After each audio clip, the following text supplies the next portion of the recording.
Welcome, here I've got HUAWEI P Smart 2021 and I'm gonna show you how to activate audio control in the camera app at this device. So at first we have to tap on the camera button here to open it, and for now we are in the standard photo mode. From here let's go to the right corner to this button. By tapping on this we can open the advanced camera settings. Here at the second position we have the audio control, so when we tap on this we get access to this button.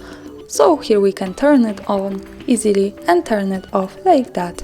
And when we have this turned on, we can take a picture without touching a screen by saying cheese to take photos or speak loudly to take photos. So this is how to pick this.